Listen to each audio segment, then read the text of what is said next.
You're probably wondering, is the United States truly a democracy after the recent headlines, or are we witnessing a slow shift towards something else, something more powerful, more controlled, more authoritarian? Today, we explore the history, evolution, and impact of authoritarianism in America. We'll explore how it shaped our government, influenced national policy, and affected the lives of everyday citizens.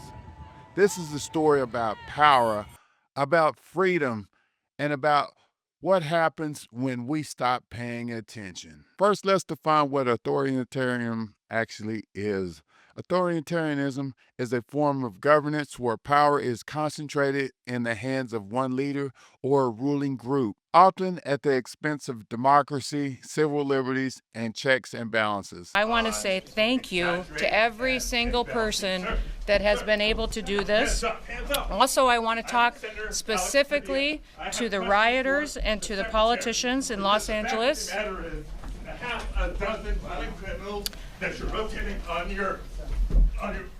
I also want Key characteristics includes centralized power, where one person or group controls decision making. Limited political freedoms, opposition parties and dissent are suppressed. Control over media and information through propaganda or censorship. Weak or compromised institutions like courts, legislatures, and watchdogs. Now, here's the twist: authoritarianism doesn't always destroy democracy outright. In fact, often it grows within a democratic system, slowly chipping away at freedoms without canceling elections. So be on the watch out for it. So, to give you some historical context, has the U.S. always been democratic? Not exactly. Let's take a look at moments where authoritarianism tendencies surfaced in our past. In 1798, the Alien and Sedition Acts, laws passed under John Adams that criminalized criticisms of the federal government. Alien and Sedition Acts were politically motivated, aiming to suppress opposition to the ruling Federalist Party. They heavily curtailed the democratic principles of freedom of speech and the press. Yes, speech was punishable by law. In 1861, suspension of habeas corpus, Abraham Lincoln temporarily removed protections against unlawful imprisonment during the Civil War. The government was faced with this tremendous danger that its capital was located in the middle of slave territory. The state of Maryland was a slave state. The state of Virginia, of course, was a slave state. And the critical question had to do with Maryland. And Virginia was seceding from the Union, or sought to secede from the Union. But Maryland, Lincoln had no intention of allowing to secede from the Union. And so he suspended habeas corpus, one of those basic guarantees in the Constitution that there will be no imprisonment without a trial. Lincoln imprisoned people without a trial, and when the Chief Justice of the United States told him he had to release a prisoner, he ignored it. In 1950, under McCarthyism, people were blacklisted and arrested for alleged communist ties. One communist on the faculty of one university is one communist too many. During McCarthyism, government officials persecuted and defamed people with alleged communist ties. From college campuses to Hollywood, McCarthyism touched every part of society. People were blacklisted and lost their jobs. It was a modern-day witch hunt that crushed free speech. In 2001, the Patriot Act following 9/11, the U.S. greatly expanded its surveillance powers, often without public oversight. This is the United States Congress just hours after the 9/11 attacks. Like everyone else in the country, they're in shock and they don't know what will happen next. They only know one thing: they need to do something, fast. The next month, Congress receives the Patriot Act, a 342-page document. The Attorney General, John Ashcroft, tells Congress they should pass this anti-terrorism bill in a week. Virtually no one in this chamber have any idea what's in that bill. Why should we care? Well, it's only the Constitution. It's only individual liberty at stake. The Patriot Act is signed into law just 3 days after it was introduced. Worse, buried deep inside the Patriot Act were provisions that sounded harmless but were anything but, like Section 215. Its supporters claimed it would help the FBI find the bad guys. But over a decade later, the NSA and the FBI are misusing Section 215 to sweep up the information of ordinary U.S. citizens. Section 215 lets the government collect tangible things relevant to an authorized investigation. But the government now claims the records of every phone call you make, now and in the future, are a relevant, tangible thing. So Section 215 isn't just for suspected terrorists. The Bush administration claimed, and Obama agreed, that it could be used to get the call records of everyone in the U.S. In each case, authoritarianism crept into the crisis.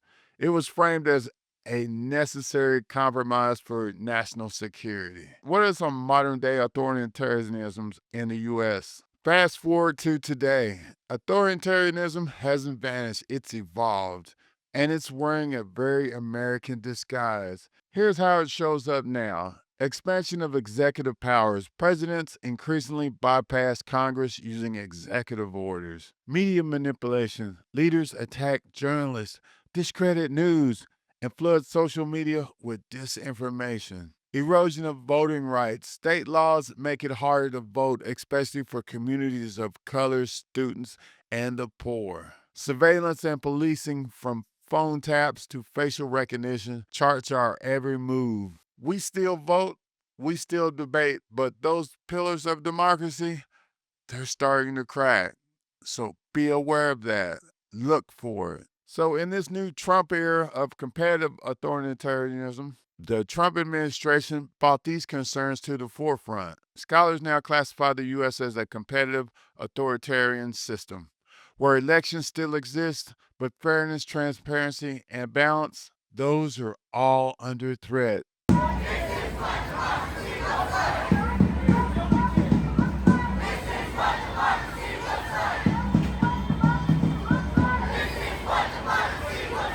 Let's break this down. There are now attacks on democratic institutions. Trump routinely undermines election results, casting doubt on their legitimacy.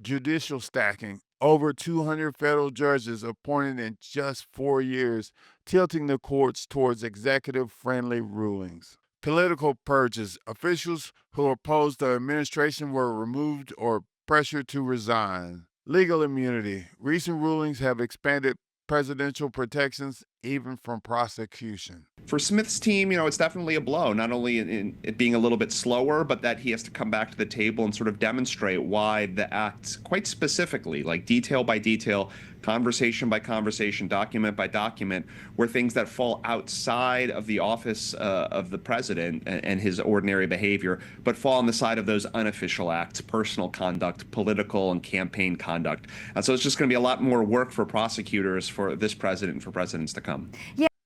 This isn't just about one person, it's about a system that allows power to concentrate unchecked and unchallenged. It's unprecedented. In conclusion, this is the truth. Authoritarianism isn't always obvious.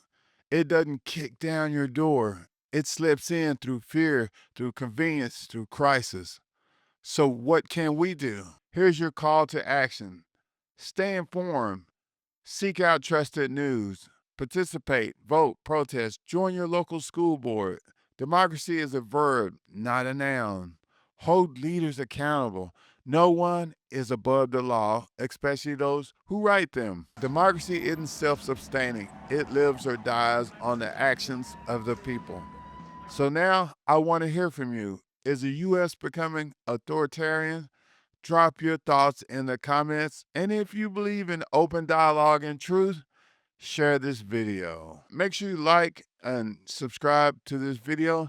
Let's keep this conversation going. Stay aware, stay involved, stay free. And thank you for watching my video.